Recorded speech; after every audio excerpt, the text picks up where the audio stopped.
University grant commission equity regulation 2026, ये एक simple कानून बना था कि कोई भी कॉलेज हो, यूनिवर्सिटी हो, उसमें SC ST या OBC के छात्र अगर पढ़ रहे हैं तो उनको 54 क्लास के जो लोग थे, आरक्षण विरोधी मनुवादी लोग थे, वो मेंटल टॉर्चर करते थे, फिजिकल टॉर्चर करते थे, छोड़ने पर मजबूर कर देते थे। तो उसी से बचने के लिए केंद्र सरकार ने एक कानून बनाया जिसका नाम रखा गया है university grant commission equity regulation. और उस रेगुलेशन को इन लोगों को लगा कि हमारे खिलाफ कानून हो गया। अरे भाई, जुर्म करोगे तो कार्रवाई तो होगी। जैसे schedule caste schedule tribe prevention of atrocity act बना, शेड्यूल कास्ट शेड्यूल ट्राइब पर जुर्म होता था तो कानून बना ना, तो कानून लागू है कि नहीं है। उसी तरह से UGC इक्विटी रेगुलेशन एक्ट भी एक कानून है जिसमें दलित, पिछड़े और अकलियत समाज के जो बच्चे पढ़ेंगे उन पर अगर यूनिवर्सिटी में किसी तरह का जुर्म होगा, ज्यादती होगा तो उस पर कार्रवाई होगा। तो इसमें कोई गलत नहीं है। इसलिए आज हम लोग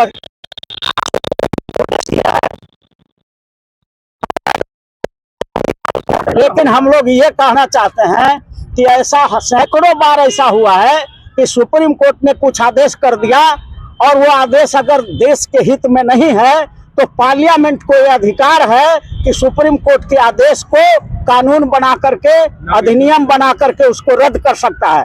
ऐसा बहुत बार हुआ है। उदाहरण के लिए साहबानों का केस हुआ था। साहबानों के केस में सुप्रीम कोर्ट ने ऑर्डर कर दिया था कि मुस्लिम महिलाओं को मेंटेनेंस देने का अधिकार है, मेंटेनेंस लेने का अधिकार है। तो मुसलमान समाज के लोगों ने देश में आंदोलन किया था 1986 में, और तब उस समय राजीव गांधी प्रधानमंत्री थे। और जानते होंगे आप कि मुस्लिम महिलाओं का जो सुप्रीम कोर्ट ने ऑर्डर कर दिया था उसको रद्द करने के लिए मुस्लिम वोमेन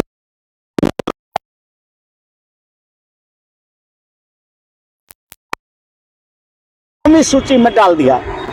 उसी तरह से schedule caste schedule tribe promotion में भी सुप्रीम कोर्ट स्टे लगा दिया था, रोक लगा, बल्कि रद्द ही कर दिया था। सुप्रीम कोर्ट ने एक आदेश पारित कर दिया था कि शेड्यूल कास्ट शेड्यूल ट्राइब को प्रमोशन में जो आरक्षण मिलता है वो सही नहीं है, उसको रद्द कर दिया था सुप्रीम कोर्ट। तो तुरंत हंगामा हुआ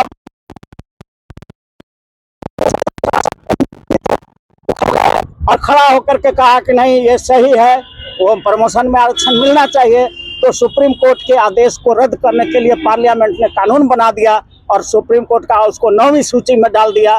तो 9वीं सूची में जो कानून बना करके डाल दिया जाता है उस पर देश का कोई भी न्यायालय उसका समीक्षा नहीं कर सकता है, उसको रद्द नहीं कर सकता है। तो हम मांग करते हैं, नरेंद्र मोदी सरकार अगर सही में चाहती है कि ये जो UGC रेगुलेशन रह जाए तो उनको तुरंत एक अधिनियम बना करके और इसको 9वीं सूची में संविधान का अंकित कर देना चाहिए। आपको नहीं लगता कि UGC का गलत उपयोग हो सकता है? कभी नहीं। तो गलत उपयोग तो किसी कानून का हो सकता है। इसका मतलब देश का सारा कानून को खत्म कर दिया जाए। मर्डर का IPC है, इंडियन पेनल कोड है, मर्डर का उसमें प्रोविजन है कि आजीवन कारावास होगा, उसका भी मिसयूज होता है। तो इसका मतलब उसको खत्म कर दिया जाए। सुप्रीम कोर्ट ने इस पे तो स्टे लगाया है ना? सुप्रीम कोर्ट ने स्टे लगाया है, फाइनल अभी आदेश नहीं आया, 19 मार्च को रखा है। ये प्रक्रिया है और इसमें गलती सुप्रीम कोर्ट का नहीं है। केंद्र सरकार ने ही, उनका जो वकील थे वहाँ सुप्रीम कोर्ट में, उन्होंने पक्ष को रखा ही नहीं, मुड़ी गाड़ के खड़ा हो गए। तो जज को लगा कि भाई अब इसमें सुनवाई करना पड़ेगा, तो मजबूरी थी। अगर आप स्टे का विरोध किए होते तो पेपर में छपता न कि स्टे का विरोध किया है केंद्र सरकार ने। तो केंद्र सरकार ने तो कोई विरोध ही नहीं किया, स्टे हो रहा था तो जरूर पूछा गया होगा कि हम स्टे करने जा रहे हैं तो आपका क्या कहना है, तो कुछ बोला ही नहीं।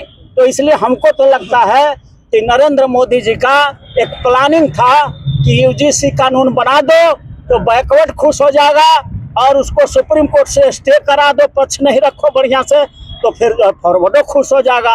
दोनों का वोट लेने का केंद्र सरकार ने साजिश किया है। अगर ये साजिश नहीं है तो केंद्र सरकार को तुरंत एक ऐसा नहीं लगता है कि अधिनियम बना करके और संविधान के 9वीं सूची में डाल देना चाहिए। ऐसा नहीं लगता है कि अभी भी जाति को मतलब जो है विभेद में बांटने की कोशिश करी जा रही है, राजनीति हो रही है? देखिए, एकजुटता की आप लोग बात नहीं करते। देखिए हम लोग एकजुटता के ही बात कर रहे हैं।